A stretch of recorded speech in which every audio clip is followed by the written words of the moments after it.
Hello' দোস্ত, আজি মই ৰেচিপি বনাম। মই এইফালে পিঁয়াজ কাটিছোঁ প্ৰথমত, আৰু এইফালে আদা নহৰু মই খুন্দি পেলাই ৰেডি কৰি দিছোঁ। আৰু কি ৰেচিপি বনাওঁ আপোনালোকে ভিডিঅ'টো একদম শেষলৈকে চাব।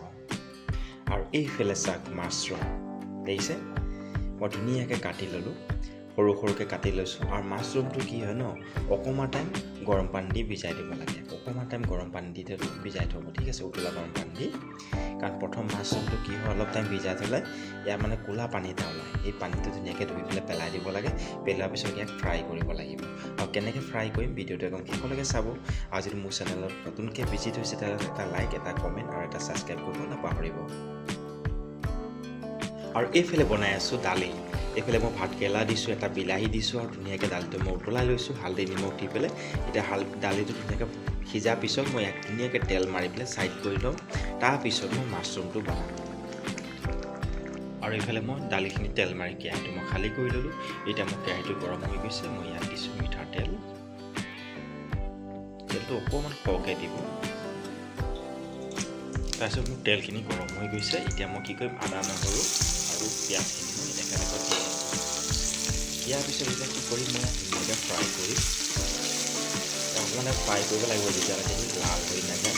যেতিয়া লাল হৈ যাব ফ্ৰাইটো, তাৰপিছতে মাছখিনি ইয়াত এড কৰি দিব পাৰিব। মই একদম ঘৰত বনোৱা হিচাপত মই আপোনালোকক দেখাইছোঁ। যদি আপোনালোকে ইয়াতকৈ যদি ভালকৈ বনাব জানে তেতিয়াহ'লে মোক কমেণ্টত জনাবচোন। কাৰণ শিকিবলৈ বহুতখিনি থাকে, তথাপিও যিমানখিনি জানো সিমানখিনি মই আপোনালোকৰ মাজলৈ দিছোঁ।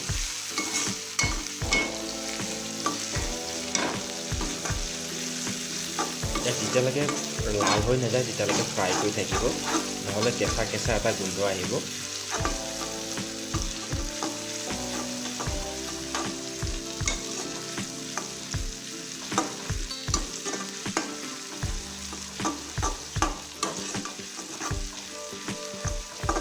আৰু যদি পাৰে ইয়াত এটা গৰম মছলাও দিব পাৰে, গৰম মছলা দিব পাৰে। মই একো মছলা নিদিয়াকৈ বনাম। তাৰপিছত এইফালে মই 2 মিনিটমান সময় ফ্ৰাই কৰি দিলোঁ। ফ্ৰাই কৰাৰ পিছত মই ইয়াত মাছৰুমখিনি এড কৰি দিলোঁ। মাছৰুমখিনি এড কৰাৰ পিছত ইয়াত দিব লাগিব হালধি পাউডাৰ। ইয়াত মই দি দিলোঁ হালধি পাউডাৰ। আৰু বেলেগ বস্তু মই একো ইউজ নকৰোঁ। ইয়াক অকণমান ধুনীয়াকৈ ফ্ৰাই কৰিব।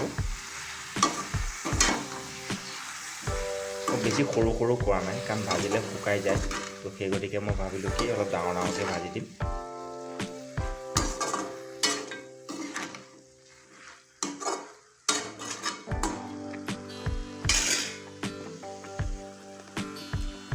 তাৰপিছত ইয়াত মই এড কৰি দিছোঁ নিমখ। মই হাতে দিছোঁ দেই নিমখটো, কাৰণ ঘৰুৱা ষ্টাইলত বনাইছোঁ, তো এই গতিকে চামুচ ব্যৱহাৰ কৰা নাই। হাতে নিমখটো দিছোঁ। আৰু এতিয়া ইয়াক কি কৰিম, অকণমান টাইম সময় ফ্ৰাই কৰিব লাগিব। আৰু এইফালে 2 মিনিট সময় হৈ গ'ল, মই ঢাকি থৈছিলোঁ। এতিয়া অলপ উদঙাই পেলাই মই চাওঁ কি হৈছে। আৰু চাওঁ ফ্ৰাই হৈ আছে। ইয়াৰ পৰা যিটো পানী ওলায় সেই পানীটো পূৰা শুকুৱাই দিব লাগে। শুকোৱাৰ পিছত ধুনীয়াকৈ ফ্ৰাই কৰি থাকিব লাগে অকণমান টাইম। যেতিয়ালৈকে পানীটো শুকাই নাযায় তেতিয়ালৈকে ধুনীয়াকৈ ফ্ৰাই কৰি থাকিব। আৰু মাছৰুমটো গৰম পানীত ধোৱাৰ পিছত হাতে মোহাৰি পেলাই উলিয়াই দিব। তেতিয়া কি হয়, পানীটো মানে ওলাই যায়, চেপি পেলাই হাতে ধুনীয়াকৈ চেপি পেলাই উলিয়াই দিব। আৰু কালাৰ ধুনীয়া হৈ আছে। আৰু অকণমান টাইম মই আৰু ফ্ৰাই কৰিম, শুকান ফ্ৰাই কৰি দিম। তেতিয়া খাবলৈ খুব টেষ্টি হ'ব। ধুনীয়াকৈ মোৰ ফ্ৰাই হৈ গৈছে। আৰু মোৰ ঘৰত গৰম মছলা আছিলে, মই নাজানো, তো অকণমান মই গৰম মছলা এনেকৈ দি দিছোঁ, ঠিক আছে। গৰম মছলা অলপ দিব লাগে। গৰম মছলাটো দিলে কি হয়, খাবলৈ খুব টেষ্ট হয় আৰু খুব সুন্দৰ হ'ব। ধুনীয়াকৈ মই ফ্ৰাই কৰি দিছোঁ। ফ্ৰাইটো বেছি ভাল হ'লে খাবলৈ খুব সুন্দৰ হয়, ঠিক আছে। ফ্ৰাইটো মেইন হয়। ইয়াৰ যিটো ফ্ৰাইটো হয় নাই, ফ্ৰাইটো ধুনীয়াকৈ কৰিব লাগে। মই একো আলু চালু একো ইউজ কৰা নাই। ভাবিলোঁ আজি খালি মাছৰুম ফ্ৰাই কৰিম আৰু খাম। একো মন আছিলে মাছৰুম খাবলৈ। আৰু ধুনীয়াকৈ ফ্ৰাই হৈ গৈছে। আৰু এতিয়া ৰুটিৰ লগত খাই, ভাতৰ লগত খাই, যিহৰ লগতে খাই খাব পাৰিব, ধুনীয়াকৈ খাব পাৰিব চাওক।